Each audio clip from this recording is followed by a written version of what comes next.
Hello everyone, welcome to my channel maths with कुंडे।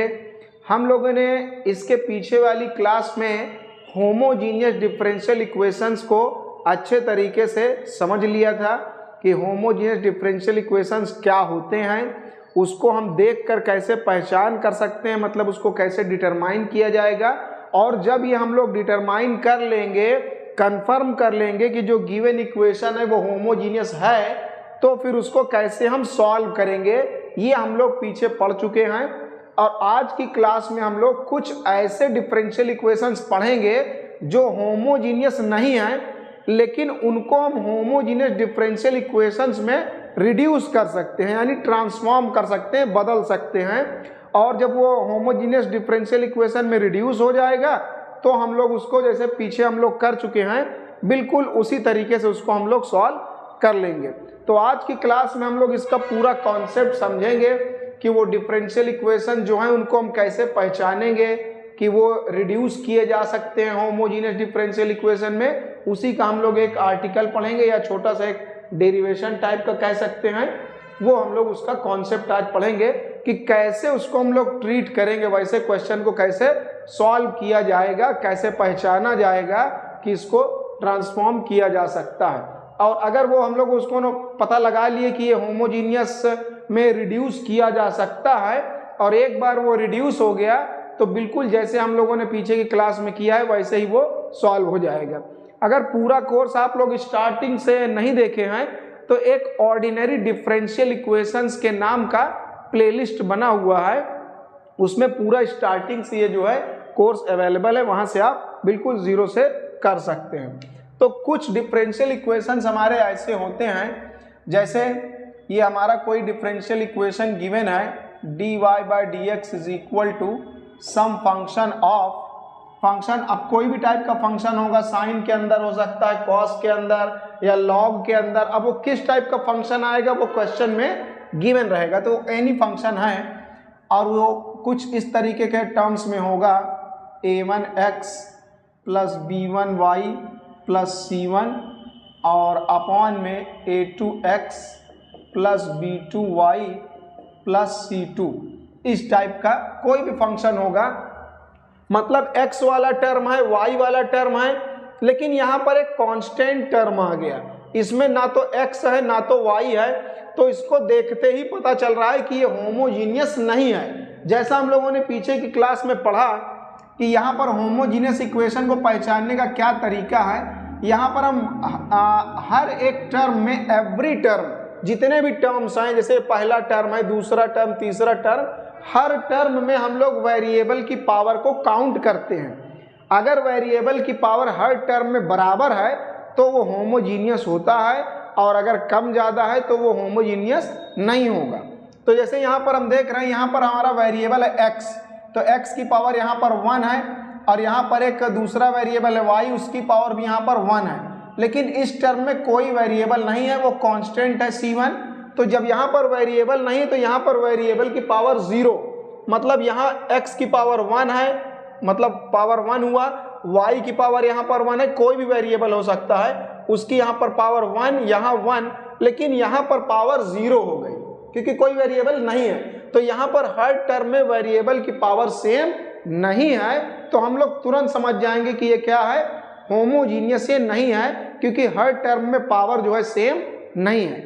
इस तरीके से हम लोग डिनोमिनेटर में भी देख सकते हैं, यहाँ वेरिएबल की पावर 1 है, यहाँ पर y वेरिएबल है, उसकी पावर 1, लेकिन यहाँ कोई वेरिएबल नहीं है तो उसकी पावर यहाँ 0 है। तो हर टर्म में यहाँ भी पावर सेम नहीं है, तो हमको पता चल गया कि ये होमोजीनियस नहीं है। तो इस टाइप का कुछ हमारा इक्वेशन गिवन होगा, जैसे लीनियर इक्वेशन है ये, यहाँ पर x वाला, y वाला, फिर कोई कांस्टेंट होगा, उसी तरह कुछ करके लिखा होगा, अपॉन में, मल्टीप्लाई में, कोई भी फंक्शन गिवन होगा, साइन, कॉस, टैन के अंदर, लॉग के अंदर, या एक्सपोनेंशियल होगा, कोई भी फंक्शन होगा, लेकिन वो इसी तरीके के इक्वेशन के टर्म्स में होगा, तो उसको हम देखकर पहचान जाएंगे। फिलहाल इसको हम लोग सॉल्व करने का टेक्निक निकालते हैं, कैसे किया जाएगा। उसके बाद हम लोग एक इस पर बढ़िया सुंदर सा एक एग्जाम्पल लेंगे, और बिल्कुल यही टेक्निक जो हम लोग करने वाले हैं, मतलब डेरिवेशन कह सकते हैं, उससे हम लोग उसी टेक्निक से क्वेश्चन को भी सॉल्व करके देखेंगे, जैसे पूरा कॉन्सेप्ट आज की क्लास में ये क्लियर हो जाएगा कि इन क्वेश्चन को कैसे हैंडल किया जाए।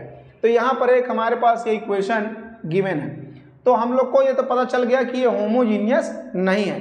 तो इसके लिए हम लोग कुछ सब्स्टिट्यूशन करते हैं। हम लोग यहाँ पर लेट कर ले रहे हैं, ये जो हमारा x है ये स्मॉल x है, यहाँ पर कुछ हम दूसरा पुट कर रहे हैं x प्लस एच।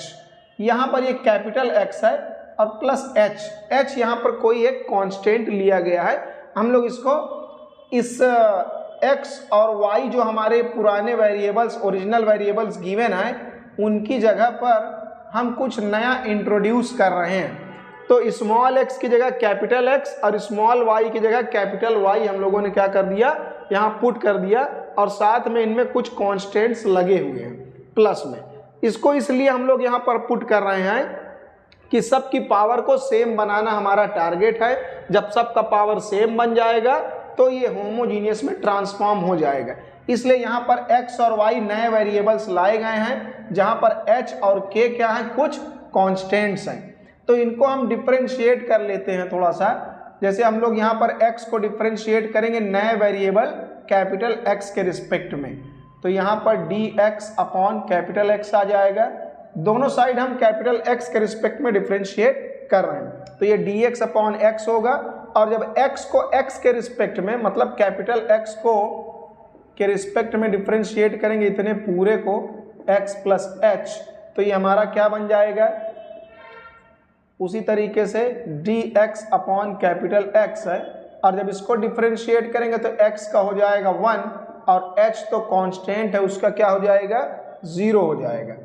तो उसी तरीके से ये हमारा dx upon capital X is equal to क्या आ जाएगा 1, और उसके बाद ये इधर मल्टीप्लाई होगा तो dx इज इक्वल टू ये dx हम लोगों ने ऐसा निकाल लिया।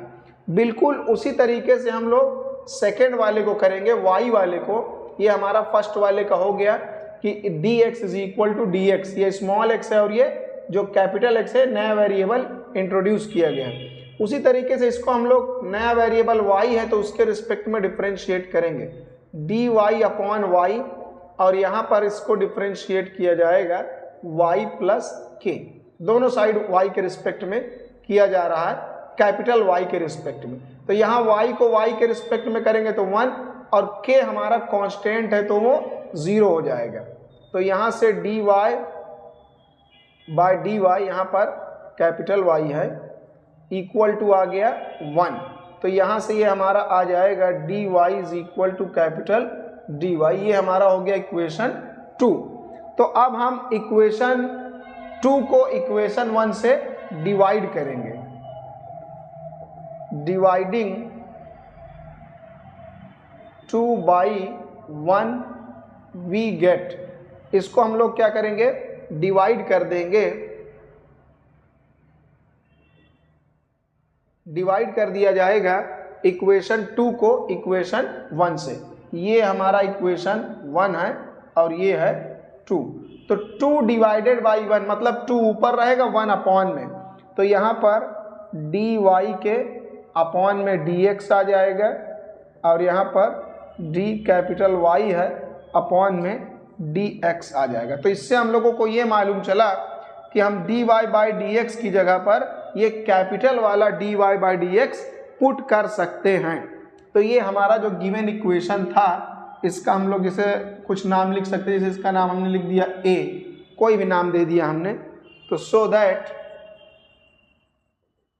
इक्वेशन a बिकम्स, तो इक्वेशन a क्या बन जाएगा, यहाँ पर हम पुट करेंगे dy बाई dx कैपिटल का, और यहाँ पर हम लोगों ने जो नया वेरिएबल इंट्रोड्यूस किया है स्मॉल x की जगह हमने क्या लेट किया है, कैपिटल X है प्लस h, और यहाँ पर b1 y की जगह पर कैपिटल Y है प्लस k, एंड ये कांस्टेंट है c1।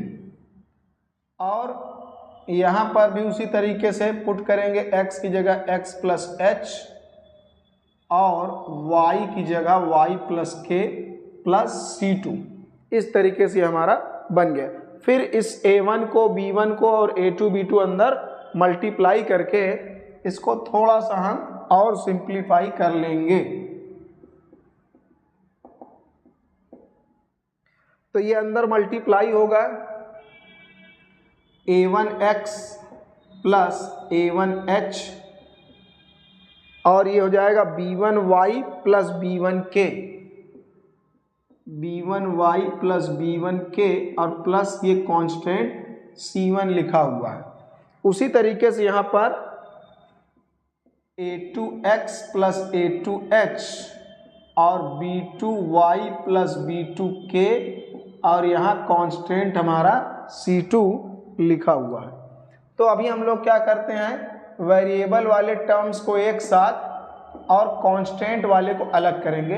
तो यहाँ हमारा ये वेरिएबल वाला है और ये वेरिएबल वाला है, a1x प्लस b1y और कांस्टेंट टर्म हमारे हैं a1h और यहाँ से b1k और प्लस c1 होल अपॉन में यहाँ पर a2x ये x वाला और ये y वाला वेरिएबल वालों को हम एक साथ लिखेंगे प्लस b2y और ये a2h plus b2k plus c2।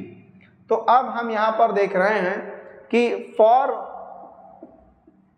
Homogeneous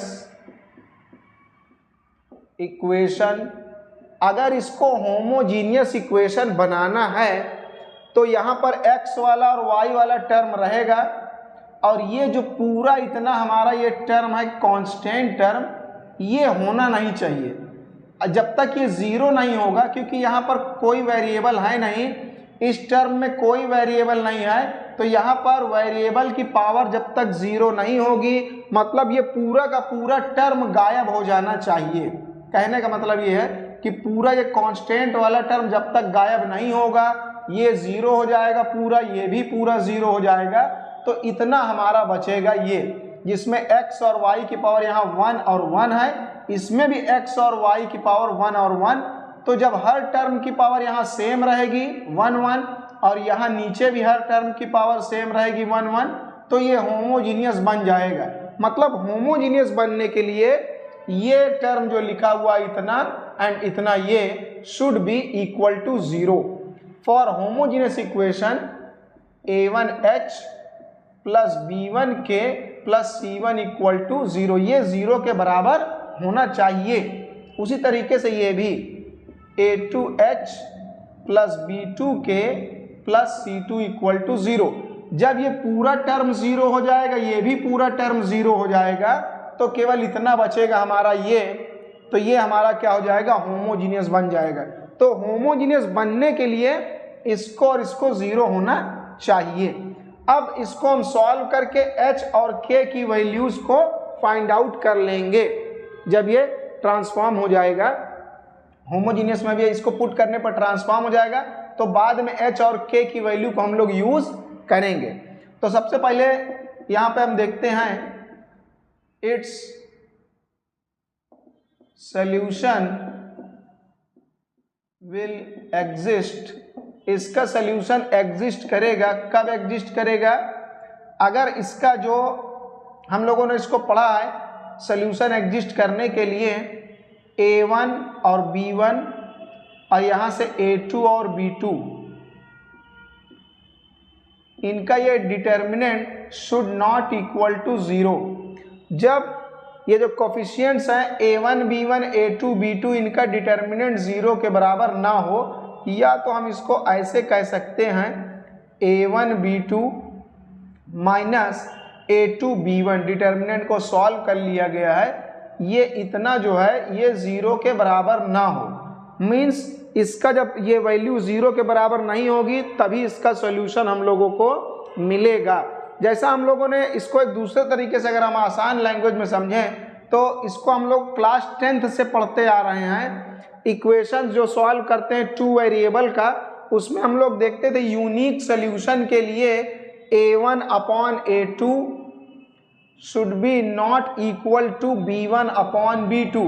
ये हम लोग क्लास 10th से पढ़ते आ रहे हैं कि अगर इसका यूनिक सॉल्यूशन मिलना है तो a1 अपॉन a2 और b1 अपॉन b2 इनका रेशियो बराबर नहीं होना चाहिए। तो ये इधर मल्टीप्लाई हो जाएगा a1b2 should not equal to a2b1 और ये इधर आएगा a1b2 माइनस a2b1 और नॉट इक्वल टू 0, ये इधर आ गया। तो वही बात है, चाहे इसको हम लोग हाई स्कूल वाली बात से समझ लें क्लास 10th वाली, या इसको हम डिटर्मिनेंट की तरह समझ लें। क्लास 12th में ये बताया जाता है कि डिटर्मिनेंट है, इसको सॉल्व करने से डिटर्मिनेंट को यही एक्सप्रेशन आता है सेम इसी के बराबर। तो चाहे यहाँ से समझ लें चाहे यहाँ से समझ लें, बात एक ही है। मतलब इसका यूनिक सोल्यूशन मिलने के लिए ये कंडीशन होनी चाहिए, तो उसका सोल्यूशन हमको मिल जाएगा। h और k की वैल्यू इसको हम सॉल्व करके इक्वेशन ये जो बने हुए हैं ये फर्स्ट और ये सेकंड मान लें, इन दोनों को हम सॉल्व करके h और k की वैल्यू को निकाल लेंगे। फिलहाल इसका नाम हम लिख दे रहे हैं इक्वेशन ये b। तो अगर यहाँ पर और यहाँ पर हमने इसको 0 कर दिया तो ये टर्म गायब हो जाएंगे, केवल इतना बचेगा x और y के टर्म्स में। तो so that equation b becomes, तो इक्वेशन जो हमारा b है इसका नाम हमने b रखा है, कुछ भी नाम लिखा जा सकता है। तो ये क्या बन जाएगा, तो ये बन जाएगा a1x प्लस b1y और a2x प्लस b2y। अब ये होमोजीनियस है, क्योंकि होमोजीनियस बनाने के लिए हमने इसको और इसको 0 पुट कर दिया है, और वहां से उसके लिए h और k की क्या वैल्यूज होंगी जिसके लिए ये दोनों 0 हो जाएं, वो इन दोनों को सॉल्व करके हम h k का वैल्यू निकाल लेंगे। उन h और k की वैल्यूज के लिए ये दोनों इक्वेशंस क्या हो जाएंगे, 0 हो जाएंगे। ये गायब हो जाएगा, ये भी गायब हो जाएगा, और ये हमारा बन जाएगा होमोजीनियस। ऐसा ये होमोजीनियस डिफरेंशियल इक्वेशन हमारा है। तो बस अब इसको हम लोग कैसे करते हैं, बिल्कुल आसान तरीका है। ऊपर से इसको हम लोग क्या कर लें, इसमें ये कर सकते हैं कि x से पूरे में डिवाइड कर दें, न्यूमरेटर में और डिनोमिनेटर में। अगर हमने यहाँ पर x से डिवाइड किया तो x गायब हो जाएगा, ये एलिमिनेट हो जाएगा यहाँ से x अपॉन x, और यहाँ हम x से डिवाइड करेंगे तो y के अपॉन में x आ जाएगा। सेम वही काम डिनोमिनेटर में, यहाँ भी हर टर्म में x से हम डिवाइड कर दे रहे हैं। या तो हम ये कह सकते हैं कि हमने x ऊपर और नीचे से कॉमन लेकर कैंसिल कर दिया, एक ही बात है। तो ये बन गया हमारा। तो हम लोग यहाँ पर देख रहे हैं ये हमारा पूरा फंक्शन y अपॉन x के टर्म्स में आ चुका है। ये y बाई एक्स के फॉर्म में आ गया। तो ये पूरा हर एक टर्म इसका y अपॉन एक्स के फॉर्म में है। तो इसको हम एक नया कोई सुंदर सा फंक्शन लिख सकते हैं g, क्योंकि ये जो हमारा फंक्शन है पूरा y अपॉन एक्स के टर्म्स में है। जब पूरा फंक्शन ही जो यहाँ पर वेरिएबल है वो वेरिएबल कौन सा है, y बाई एक्स। वेरिएबल यहाँ दो ही जगह है, एक यहाँ पर वेरिएबल लगा हुआ है और एक यहाँ पर वेरिएबल लगा हुआ है। तो यहाँ पर हमारा वेरिएबल है y अपॉन एक्स, मतलब कि ये एक ऐसा फंक्शन है जिसमें वेरिएबल है y बाई एक्स। तो इस इतने बड़े से फंक्शन को हटाकर एक सुंदर सा हमने फंक्शन लगा दिया। कोई इसको सॉल्व करने पर कोई नया फंक्शन इस तरह का बनेगा डिवाइड करने के बाद, उस नए फंक्शन का नाम हम लिख दे रहे हैं g of y upon x. इतना बड़ा फंक्शन लिखने से कोई फायदा है नहीं, थोड़ा कम अच्छा लगेगा। तो इसकी जगह पर भाई y अपॉन एक्स के फॉर्म में ही वो फंक्शन है, तो इतना बड़ा लिखने की क्या जरूरत है। एक छोटा सुंदर सा फंक्शन लिख दें कि हाँ भाई कोई फंक्शन हमारे पास है जो y अपॉन एक्स के टर्म्स में है, तो बस काम हो गया। तो अब ये पूरी तरीके से y अपॉन एक्स के टर्म्स में आ गया। इसके बाद हम लोग क्या करते हैं, तो अब ये हमारा होमोजीनियस है, इसको हम जान चुके हैं। तो इसके लिए हम लोग पिछली क्लास में क्या करते थे, जब जान जाते थे कि ये होमोजीनियस है तो हम यहाँ पर लेट करते थे y is equal to v x. यहाँ पर हमारे variables capital Y capital X हैं, इसलिए हम उसी के टर्म्स में कर रहे हैं। फिर इसको हम x के रिस्पेक्ट में डिफ्रेंशिएट करेंगे। कैपिटल X है वेरिएबल, v को रोक कर x का, यहाँ दो टर्म दोनों साइड x के रिस्पेक्ट में डिफ्रेंशिएशन होगा, तो यहाँ प्रोडक्ट रूल लगेगा, दो फंक्शन मल्टीप्लाई में v को रोक कर x को डिफ्रेंशिएट करेंगे तो 1 आएगा, और x को रोक कर v के रिस्पेक्ट में डिफ्रेंशिएट किया जाएगा। तो dy बाई dx की जगह हमारा आ गया ये, यहाँ से ये आ गया v plus x dv by dx, so that अभी ये हमारा इक्वेशन क्या बन गया, यहाँ dy बाय dx की जगह हमने ये निकाल लिया है, तो यहाँ हम पुट करेंगे v plus x dv by dx, बिल्कुल पीछे वाली क्लास जैसे हम लोग पढ़ चुके हैं, अब ये बिल्कुल उसी तरीके से आ चुका है। उसके बाद यहाँ पर g, यहाँ पर हम लोगों ने y की जगह क्या एज्यूम कर रखा है, vx, तो यहाँ हम y की जगह पुट करेंगे vx और होल अपॉन में x, x और x कैंसिल हो जाएगा, तो v plus x dv by dx is equal to g of v। अब ये वेरिएबल सेपरेट हो जाएंगे, हम लोग इस वाले v को उस साइड शिफ्ट करेंगे, तो x dv by dx is equal to g of v, और ये v उधर चला जाएगा माइनस v। अब वेरिएबल सेपरेट हो जाएंगे, dv के अपॉन में ये पूरा आ जाएगा, dv के अपॉन में आ गया g of v minus v, और ये dx ऊपर चला जाएगा और x नीचे आ जाएगा। अब हम देख रहे हैं कि dv के साथ v वाला और dx के साथ x वाला सेपरेट हो चुका है, तो जब वेरिएबल सेपरेट हो गए तो ये वेरिएबल सेपरेबल बना। यही होता है होमोजीनियस वाले इक्वेशन में, y की जगह vx पुट करने पर क्या होता था, वो ट्रांसफॉर्म हो जाता था वेरिएबल सेपरेबल में। अब ये वेरिएबल सेपरेबल हो गया, वेरिएबल सेपरेट हो गए, dx के साथ x वाला और dy के साथ y वाला। अब बिल्कुल वैसे ही ये वेरिएबल सेपरेबल का केस है, यहीं पर इसको तुरंत इंटीग्रेट कर दिया जाएगा और हमारा रिक्वायर्ड इसका क्वेश्चन का जनरल सोल्यूशन यहाँ पर आ जाएगा। वेरिएबल सेपरेट हो गए, बस दोनों साइड इंटीग्रेट कर देना है। इंटीग्रेट करने के बाद यहाँ x के साइड या y के साइड हम एक आर्बिट्ररी कांस्टेंट लगा देंगे, हो गया इसका सॉल्यूशन।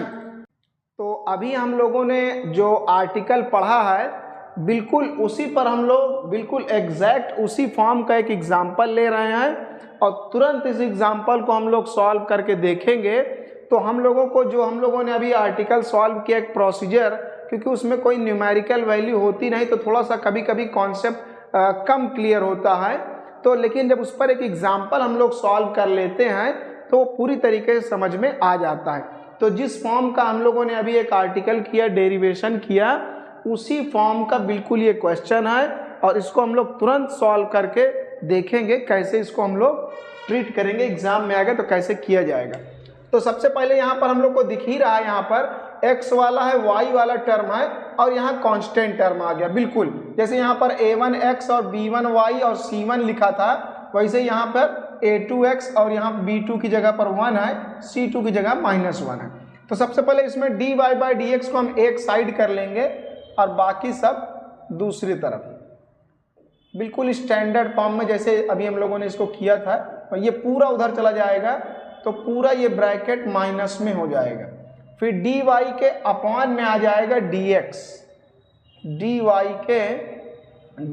के अपॉन में dx आ जाएगा और इसके अपॉन में ये माइनस भी इधर हम लोग शिफ्ट कर देंगे, मीन्स dy बाई dx एक तरफ हो जाएगा और बाकी पूरी दुनिया दूसरी तरफ हो जाएगी। ये बिल्कुल dy by dx is equal to some function of, यहाँ ये a1 की जगह पर x है, a1x b1y और ये c1, फिर यहाँ पर a2 है ये और यहाँ पर b2 की जगह पर 1 है और यहाँ पर c2 की जगह पर हमारे पास -1, बिल्कुल पीछे वाला फॉर्म की तरीके से ही है। तो यहाँ पर हम लोगों को क्या लेट करना है, लेट कर लेना है हम लोग को यहाँ x की जगह पर कैपिटल X और plus h and small y की जगह पर हम लोग यहाँ पर लेट किए थे कैपिटल Y प्लस k। यहाँ पर कोई और भी वेरिएबल लिखा जा सकता है x और y की जगह, अलग अलग बुक्स में अलग अलग नोटेशन है, उससे कोई फर्क नहीं पड़ता है। कोई लैम्डा ईटा मान लेता है, कोई जीटा ईटा मान लेता है, उससे कोई फर्क नहीं, कोई भी नोटेशन हम ले सकते हैं। तो हमने x की जगह कैपिटल X नया वेरिएबल और y की जगह कैपिटल Y ले लिया है। तो यहाँ पर हम लोगों ने अभी करके देखा है, जब x की जगह पर x प्लस h और y की जगह y प्लस k रखते हैं तो dy बाई dx की जगह पर यही dy बाई dx ही आता है। बिल्कुल अभी हम लोगों ने करके देख लिया, means capital small dy by dx की जगह कैपिटल dy बाई dx आ जाता है। तो सो दैट इसलिए यहाँ पर हम लोग पुट करेंगे dy by D x is equal to minus का, यहाँ x की जगह हम लोग क्या पुट कर रहे हैं, x की जगह हम पुट कर रहे हैं कैपिटल X प्लस एच, और यहाँ y की जगह कैपिटल Y प्लस के प्लस 1, और उसी तरीके से नीचे भी हम कर रहे हैं यहाँ पर x प्लस एच और यहाँ y प्लस के एंड माइनस 1। फिर उसके बाद बिल्कुल वैसे ही यहाँ पर माइनस लगा हुआ है, x ये अंदर मल्टीप्लाई होगा तो x प्लस 2y, और कांस्टेंट वाले सब एक साथ, यहाँ से मिला h और यहाँ से आएगा 2k और प्लस 1 बिल्कुल वैसे ही लिखा रहेगा, इससे कोई फर्क नहीं पड़ेगा। अब ये अंदर मल्टीप्लाई होगा, ये आ जाएगा 2x और ये प्लस का y और बाकी कांस्टेंट वाले अलग, ये अंदर मल्टीप्लाई होगा तो 2h और प्लस k और माइनस का 1, तो ये बन गया। अभी हम लोगों ने पीछे यही किया था कि ये जो हमारा ये पूरा बना हुआ है कांस्टेंट और ये पूरा कांस्टेंट, इसको हम 0 से इक्वेट कर देते हैं। तो now for homogeneous differential equation, homogeneous differential equation के लिए इसको 0 होना चाहिए। दूसरा इक्वेशन 2h प्लस के माइनस 1 इक्वल टू 0। अब इन दोनों को सॉल्व करके हम h और k का वैल्यू निकाल लेते हैं और वो बाद में यूज़ होगा। तो इसके लिए हम सॉल्व करने के लिए वही क्लास 10th वाला टेक्निक अपनाएंगे, एलिमिनेशन मेथड, या कोई भी मेथड कर सकते हैं। तो 2 का मल्टीप्लाई कर दें, 2h और ये 4k और 2 इज इक्वल टू 0, और यहाँ पर है 2h plus k minus 1 equal to 0। अब h वाला बराबर हो गया है, यहाँ माइनस और ये प्लस हो जाएगा, h कैंसिल हो गया। तो यहाँ पर प्लस का 4 है और माइनस का 1k, तो प्लस का 3k और ये plus 2 plus 1 plus 3 equal to 0, तो 3k इक्वल टू माइनस 3, तो k इज इक्वल टू आ जाएगा हमारा 3/3 माइनस 1। और k का वैल्यू -1 हम चाहे फर्स्ट में पुट करें चाहे सेकंड में, जैसे हम यहाँ फर्स्ट में पुट कर दे रहे हैं, तो ये हमने k की जगह पुट कर दिया, तो ये आ जाएगा -2 प्लस 1 इक्वल टू 0, तो h माइनस 1 इक्वल टू 0, तो h इज इक्वल टू 1। मतलब h की जगह पर 1 और k की जगह अगर -1 पुट कर दिया जाए तो ये टर्म पूरा 0 हो जाएगा और ये 0 हो जाएगा, तो बचेगा केवल इतना, ये बचेगा और ये बचेगा, और ये क्या है, होमोजीनियस है, क्योंकि इसकी पावर 1 है, इसकी पावर 1, हर टर्म की पावर सेम है, और यहाँ नीचे भी हर टर्म की पावर सेम बचेगी, तो ये होमोजीनियस बन जाएगा। अब ये पूरा गायब हो गया और ये पूरा गायब हो गया h की वैल्यू 1 और k की वैल्यू -1 रखने पर, तो इस तरीके से ये बन जाएगा। तो अब हम लोग यहाँ पर इसको 0 पुट करेंगे, तो नाउ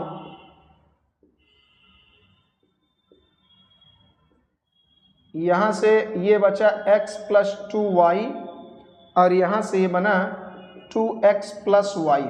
फिर हम लोगों ने क्या करा था, पीछे आर्टिकल में हम लोगों ने अभी यही पढ़ा कि ऊपर से हम x कॉमन लेंगे, या तो x से पूरे में डिवाइड, जैसे हमने ऊपर से x कॉमन ले लिया, ऐसे ही कर लें, तो यहाँ से बचा 1 और यहाँ पर y के अपॉन में आ जाएगा x। वैसे ही यहाँ भी हम x कॉमन लेंगे तो यहाँ से बचेगा 2 और y के अपॉन में आ जाएगा x, तो ये x और x कैंसिल हो गया। तो ये पूरी तरीके से हमारा ट्रांसफॉर्म हो गया है y अपॉन x के टर्म्स में, ये पूरा हमारा y अपॉन x के टर्म्स में आ गया है। तो अब जब पूरा y बाई x के टर्म्स में आ गया, तो यहाँ पर हम लोग क्या करते हैं, फिर y की जगह पर vx हम पुट कर सकते हैं। हम चाहे तो यहाँ पर भी y की जगह vx पुट कर सकते हैं, कोई दिक्कत वाली बात नहीं है, या तो हम x से डिवाइड करके पूरे को y अपॉन x में बदल लें। यहाँ 1 प्लस 2 y बाई एक्स है और ये 2 प्लस y बाई एक्स है। अब यहाँ पर ये होमोजीनियस तो है ही, होमोजीनियस में हम क्या करते हैं, putting y is equal to v x, y की जगह हम वी एक्स पुट कर रहे हैं। यहाँ हमारा वेरिएबल कैपिटल एक्स और कैपिटल वाई है, इसलिए यहाँ कैपिटल लिखा जा रहा है। उसके बाद क्या आ जाता है, तो D Y by D x is equal to V plus x D we by D X आ जाता है। तो अब ये क्या बन गया, इसी इक्वेशन में d Y by D x की जगह हम पुट करेंगे v plus x D we by D x. इसको हम लोगों ने पीछे क्लास में भी कर चुका है। होमोजीनियस इक्वेशन ये बन चुका है, बिल्कुल जैसे हम लोग होमोजीनियस इक्वेशन किया करते थे एकदम सेम वैसे ही करना है। अब कोई फर्क नहीं पड़ना, केवल इतना नया पार्ट यहाँ तक है बस। ये जो हम लोगों ने यहाँ से यहाँ तक करा, यही केवल इसमें नया है। बाकी इसको जीरो कर देने के बाद ये होमोजीनियस बन गया। होमोजीनियस बन गया तो y की जगह वी एक्स पुट कर देते हैं और d Y by D x की जगह ये आ जाता है। ये हम लोगों ने कई बार क्वेश्चन प्रैक्टिस किया, इस पर हम लोगों ने 20 क्वेश्चन पूरे 20 क्वेश्चंस को सॉल्व कर लिया है पहले ही। तो बस वैसे ही अब करना है, कुछ नहीं, लेकिन फिर भी इसको हम पूरा सॉल्व करके देखेंगे। तो यहाँ पर हमारा आ गया ये 1 + 2 और y बाई एक्स। एक्चुअल में यहाँ पर हम देख रहे हैं y के अपॉन में अगर हम x को ले आए तो बराबर में क्या बचेगा, v। तो यहाँ y अपॉन x की जगह हो जाएगा हमारा v हो जाएगा, मतलब ये 2 और v है। और वैसे ही नीचे भी है, y अपॉन x की जगह यहाँ भी v बन जाएगा। उसके बाद क्या करना है, वेरिएबल्स को हमें सेपरेट कर लेना है। यही होता आ रहा है बिल्कुल, जब होमोजीनियस होता है तो यही करते हैं। v को उधर ले जाएंगे हम और उसके बाद इसको हम और सिंप्लीफाई करेंगे, जैसे वेरिएबल सेपरेट। अब y की जगह vx रखते ही मान वो वेरिएबल सेपरेबल में कन्वर्ट हो जाता है अपने आप, इसमें कोई दिक्कत वाली बात नहीं। यहाँ और यहाँ से हम माइनस कॉमन लेके बाहर रखेंगे और अंदर इसको सॉल्व कर लेंगे। यहाँ माइनस माइनस बाहर आ गया तो ये भी प्लस हो चुका है, और एलसीएम लेंगे तो ये इधर मल्टीप्लाई हो जाएगा। अब ये लोग ब्रैकेट के अंदर अपना खिचड़ी पकाएंगे और सॉल्व होकर जो भी आएगा उसके बाद इसको हम लोग इंटीग्रेट करेंगे। ये अंदर मल्टीप्लाई जब हो जाएगा तो यहाँ से ये बनेगा 2v और v इसमें जब मल्टीप्लाई होगा तो v स्क्वायर, तो v स्क्वायर हम पहले लिख दे रहे हैं और ये इसमें मल्टीप्लाई होगा तो 2v और 2v कितना हो गया 4v और प्लस का 1 लास्ट में, बिल्कुल स्टैंडर्ड फॉर्म में इसको हम लोगों ने लिख रखा है। और यहाँ से क्या, अच्छा ये 2 + v है नीचे, होल अपॉन में 2 + v, ये 2 + v है, 2 + v। अब बस वेरिएबल सेपरेट हो गए। ये पूरा v वाला इधर dv के साथ और dx के साथ x वाला ये इधर आ जाएगा। 2 + v के होल अपॉन में v square plus 4v plus 1, ये हमारा आ गया dv के साथ, और ये dx इधर मल्टीप्लाई हो जाएगा होल अपॉन x। अब हम यहाँ पे देख रहे हैं कि dv के साथ v वाला और dx के साथ x वाला अलग हो गया है। तो जब अलग हो गया तो बस इसे हमें कुछ नहीं करना है, बस चुपचाप इसको हमें इंटीग्रेट कर देना है। वेरिएबल सेपरेट होने पर बस इंटीग्रेशन ही किया जाता है। अब हम लोग इसमें एक खास बात देख रहे हैं कि अगर हम नीचे वाले को डिफरेंशिएट करें, डेनोमिनेटर को अगर हम डिफरेंशिएट करें तो ये आएगा 2v + 4। इसको डिफरेंशिएट करेंगे तो 2v + 4, ये तो 0 हो जाएगा। और यहाँ से लेकिन नीचे वाले का डिफरेंशिएशन करने पर ऊपर वाला नहीं आ रहा है, इसका 2 गुना होना चाहिए। तो हम इसको बनाने के लिए क्या काम करेंगे, एक 2 हम ऊपर मल्टीप्लाई करते हैं जिससे हमारा काम बन जाए। एक 2 का हमने मल्टीप्लाई किया और एक 2 का डिवाइड हमने कर दिया। इससे क्या होगा अभी पता चलेगा। अंदर जाएगा तो ये बन जाएगा 2 2 जब 4 बन जाएगा और यहाँ से प्लस 2v, तो 2v + 4 और upon v square plus 4v + 1। इससे क्या फायदा हुआ बस अभी तुरंत पता चलेगा। अब नीचे, अच्छा 2 से मल्टीप्लाई करा हमने, 2 से डिवाइड, तो कोई फर्क पड़ेगा नहीं। अब नीचे वाले को डिफरेंशिएट अगर किया जाएगा तो 2v + 4 एग्जैक्ट ऊपर वाला आएगा, यही फायदा हुआ। तो जब नीचे वाले का डिफरेंशिएशन करने पर करेक्ट ऊपर वाला आ जाए तो log के अंदर नीचे वाले को लिख देते हैं, मतलब डिनोमिनेटर को लिख देते हैं, हो गया इंटीग्रेशन। अगर डिनोमिनेटर का डिफरेंशिएशन करेक्ट न्यूमरेटर है तो log ऑफ डिनोमिनेटर आ गया इंटीग्रेशन इसका, और यहाँ पर माइनस का log ऑफ x और प्लस एक आर्बिट्ररी कांस्टेंट भी हम ले लेंगे यहाँ पर c, वो भी log में हमने ले लिया। अब ये 2 इधर जाएगा, पहले इसको हम कंबाइन कर लेते हैं, तो ये हमारा बनेगा log of v square plus 4v plus 1, और ये हमारा बन जाएगा log of c upon x, log a minus log b, तो log c बाई x, और ये 2 इधर आके मल्टीप्लाई में हो जाएगा।